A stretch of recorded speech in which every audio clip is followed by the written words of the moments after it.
It's not an earth-shattering move. Jurickson Profar is a very good player, but it seems to me that this is all part of their grand plan to challenge the Dodgers, overtake the Dodgers, and make a deep run.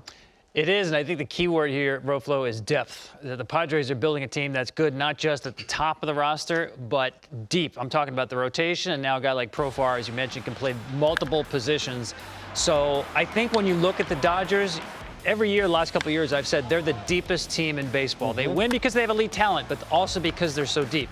The Padres are getting much closer to L.A. because they're gaining that kind of depth. Yeah, and Harold, this is the type of player that has a big hit in September or will have the game-winning RBI in a playoff game. I mean, and the versatility that Tom talks about, that's something that the Dodgers have, and Padres clearly trying to equal that as well. They're trying to get him to be their Kike Hernandez. You know, one of the big keys to the success of the Dodgers has been Kike Hernandez, and I think the Dodgers have to sign him back. He's that important.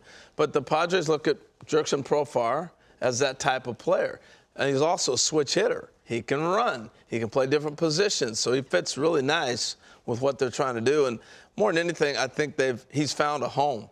You know, there's a personality, there's a connection, and you find a guy who understands that role. It's hard to do it. He's not trying to break through and be the #1 prospect. Remember, he was the #1 minor league prospect for a number of years. Yes. He's not trying to be that guy anymore. He's understood his role. And that's very difficult to find guys say, this is who I am, this is what I'll be. Thank you for the $21 million.